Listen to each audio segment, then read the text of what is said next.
इस वक्त आप आराम से बैठकर इस वीडियो को देख रहे हैं, मगर मैं आपको कहूँ, आज जिस जगह पर आप अभी बैठे हो वो जमीन आज से करोड़ों साल पहले 8,500 डिग्री के तापमान से उबल रही थी, या जिस जगह पर आप बैठे हैं वो जगह लाखों सालों तक बर्फ से ढकी हुई थी। ये दोनों बातें सच हैं। इस 15 मिनट की वीडियो के अंदर आप पृथ्वी के 450 करोड़ साल के सफर को देखने वाले हैं। जिस जगह आज हमारा सौरमंडल है, वहाँ विभिन्न प्रकार की गैस और धूल के बादल हुआ करते थे। वैज्ञानिकों के मुताबिक इन धूल के बादलों से दूर एक तारा हुआ करता था। वक्त के साथ साथ उस तारे की ऊर्जा कम होने लगी, जिसके कारण उसके अंदर एक विशाल विस्फोट हुआ। विस्फोट की वजह से अंतरिक्ष की ये धूल एक दूसरे से दबने लगी। इस दौरान बादलों में स्थित धूल के कण दबाव और गर्मी के कारण बड़े उल्कापिंड और पत्थरों में परिवर्तित हो चुके थे, और इसी दबाव की वजह से इन बादलों में स्थित रेडियो एक्टिव पदार्थ ने ग्रेविटी का निर्माण किया। इस ग्रेविटी के कारण बीच में हाइड्रोजन और हीलियम इकट्ठा होने लगे। बीच के इस भयंकर दबाव के कारण एक विशाल विस्फोट हुआ, और इसी विस्फोट के कारण हमारे सूरज का जन्म हुआ। अंतरिक्ष में फैले एस्टेरॉयड यानी क्षुद्र ग्रहों में भारी वजन की वजह से सूरज के करीब आकर सूरज की परिक्रमा करने लगे। धीरे धीरे इन्हीं एस्टेरॉयड में भारी टकराव हुआ, जिसके फलस्वरूप मरकरी, विनस, अर्थ और मार्स जैसे ग्रहों का निर्माण हुआ। वैज्ञानिकों के मुताबिक उस वक्त पृथ्वी और मार्स यानी मंगल ग्रह के बीच थिया नामक ग्रह सूरज की परिक्रमा किया करता था। पृथ्वी पर ग्रेविटी होने की वजह से सूरज की परिक्रमा करने वाले एस्टेरॉयड अब पृथ्वी की परिक्रमा करने लगे, और धीरे धीरे करोड़ों सालों तक ये पृथ्वी पर गिरते रहे। और ऐसी घटना हमारे पड़ोसी ग्रह थिया पर भी हो रही थी, जिसके कारण थिया पृथ्वी के और करीब आने लगा और आकर पृथ्वी से टकराया। इस भयंकर टकराव की वजह से पृथ्वी के हिस्से कणों के रूप में अंतरिक्ष में फैल गए और एक रिंग्स की तरह पृथ्वी की परिक्रमा करने लगे। इन्हीं परिक्रमा करते हुए कणों में टकराव होने लगा, जिसके कारण हमारे चांद का निर्माण हुआ। उस वक्त पृथ्वी पर सिर्फ एक ही समुद्र हुआ करता था, और वो था 1900 डिग्री सेल्सियस की तापमान पर उबलते हुए लाविका। उबल रही थी वो सारी चीजें जिसे आज आप अलग अलग नाम से जानते हैं। वक्त के साथ साथ पृथ्वी धीरे धीरे ठंडी हो रही थी।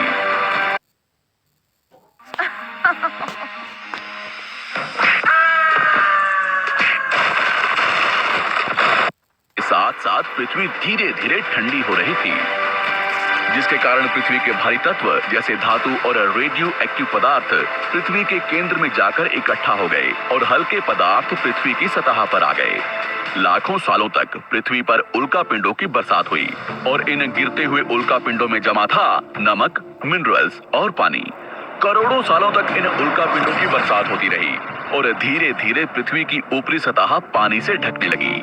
वैज्ञानिकों के मुताबिक यही वो वक्त था जब दूर गहरे पानी के अंदर निकलते ज्वालामुखियों से पहली बार सूक्ष्म जीवों का निर्माण हुआ। लाखों सालों बाद एक वक्त ऐसा आया जब पृथ्वी की पूरी सतह पानी से ढक चुकी थी। हमारी पृथ्वी के सबसे अंदर का कोर रेडियो एक्टिव पदार्थ से बने होने की वजह से हरदम गर्म होता रहता है, लेकिन जब भी पृथ्वी की ऊपरी जमीन ठंडी हो जाती है, तब पृथ्वी के अंदर की गर्मी बाहर नहीं निकल पाती, जिसके कारण ज्वालामुखियों का निर्माण होता है। और उस वक्त कुछ ऐसा ही हुआ। पानी से ढकी हुई पृथ्वी पर हजारों की तादाद में ज्वालामुखी निकलने लगे, और आने वाले लाखों सालों तक इन ज्वालामुखियों का निकलना जारी रहा, जिससे पानी के ऊपर जमीन का निर्माण हो रहा था। इस वक्त भी पृथ्वी पर वातावरण ना होने की वजह से अंतरिक्ष से उल्कापिंडों की बरसात हो रही थी। आज से लगभग 300 करोड़ साल पहले पृथ्वी पर ऐसा वक्त आया जब पृथ्वी का वातावरण लगभग स्थिर होने लगा था। ज्वालामुखी निकलने धीरे हो गए थे, और पृथ्वी का एक दिन 12 घंटे का हुआ करता था।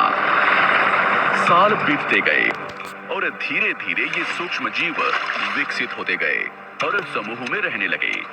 आज से लगभग 250 करोड़ साल पहले पहली बार पृथ्वी पर ऐसे जीवों का निर्माण हुआ जो जीने के लिए ये पानी के अंदर के मिनरल्स यानी खनिज पदार्थ और धूप का इस्तेमाल करते थे, और मल त्याग के रूप में ऑक्सीजन बाहर निकालते थे। इस वक्त तक पृथ्वी पर ज्यादातर ज्वालामुखी निकलने बंद हो चुके थे, और इन माइक्रोबैक्टीरिया की वजह से वातावरण में ऑक्सीजन की मात्रा बढ़ रही थी। वातावरण में ऑक्सीजन बढ़ने की वजह से पृथ्वी का वायुमंडल बनना शुरू हुआ और आने वाले हजारों सालों तक वातावरण में ऑक्सीजन की मात्रा बढ़ती रही, जिसकी वजह से पृथ्वी के ज्यादातर हिस्सों में ये सूक्ष्म जीव फैल गए। हजारों सालों बाद एक वक्त ऐसा आया जब पृथ्वी में ज्यादा ऑक्सीजन बढ़ने के कारण ये सूक्ष्म जीव मरने शुरू हो गए। उस वक्त तक पृथ्वी का वातावरण ठंडा होने के साथ साथ ऑक्सीजन से भी भर चुका था, जिसके कारण जमीन और वातावरण में स्थित आयरन यानी लोहे के मिनरल्स पानी में स्थित ऑक्सीजन से रिएक्ट होने लगे और एक वक्त ऐसा आया जब पृथ्वी की जमीन आज के मार्स के जैसे लाल हो चुकी थी। वक्त बीतने के साथ साथ धरती की टेक्टोनिक प्लेट्स में दरार होने लगी, जिसके कारण पृथ्वी के अंदर का लावा जमीन की तरह कई लाखों सालों तक खुला उबलता रहा और यही वो कारण था जिसके कारण पृथ्वी के वातावरण में कार्बन डाइऑक्साइड की मात्रा बहुत बढ़ गई और पृथ्वी पर एसिड की वर्षा शुरू हो गई। एसिड रेन की वजह से पृथ्वी का तापमान घटने लगा और तापमान इतना घटा कि पृथ्वी के ऊपर स्थित पानी बर्फ में परिवर्तित होने लगा।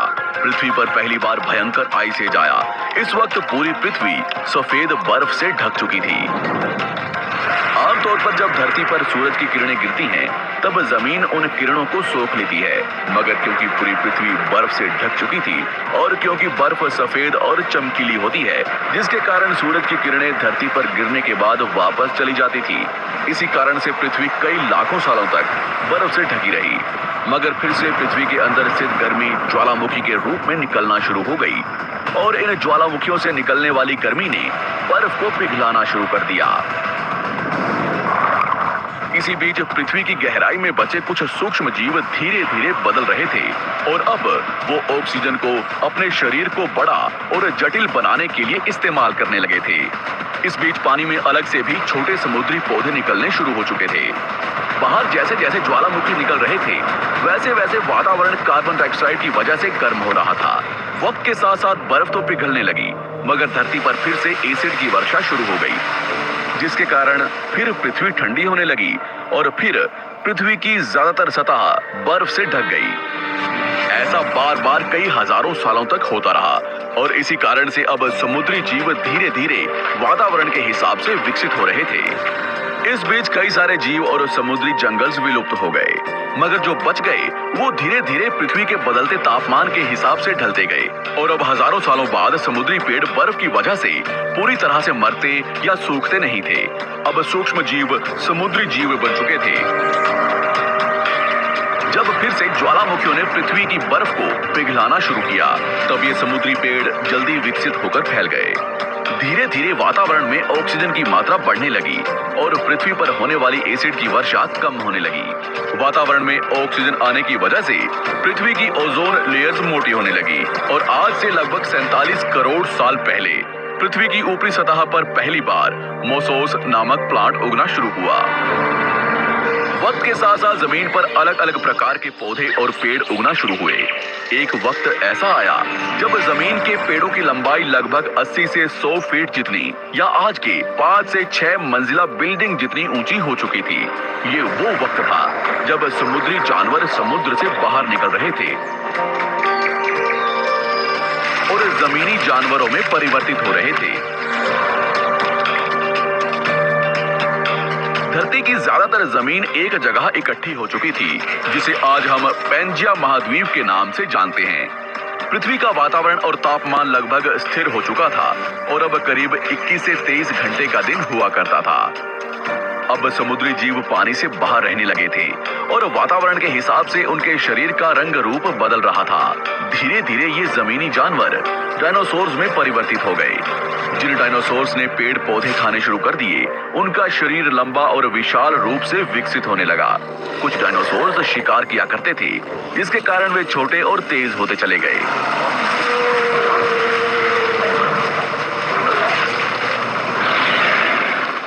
पृथ्वी की ऊपरी जमीन एक जगह इकट्ठी होने के कारण ज्यादातर जमीन रेगिस्तान और बंजर हो चुकी थी। ज्यादातर जंगल समुद्र के करीब हुआ करते थे, जिसमें डायनासोर्स रहा करते थे।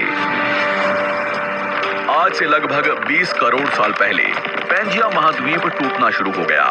पैंजिया के विभाजित होने की वजह से पृथ्वी की ज्यादातर ऊपरी जमीन पानी के संपर्क में आने लगी, जिसके फलस्वरूप पृथ्वी पर हरियाली बढ़ती गई, जिस वजह से डायनासोर्स और ज्यादा विभिन्न और विशाल होते चले गए। डायनासोर्स ने आने वाले लगभग 20 से 30 करोड़ सालों तक पृथ्वी पर राज किया।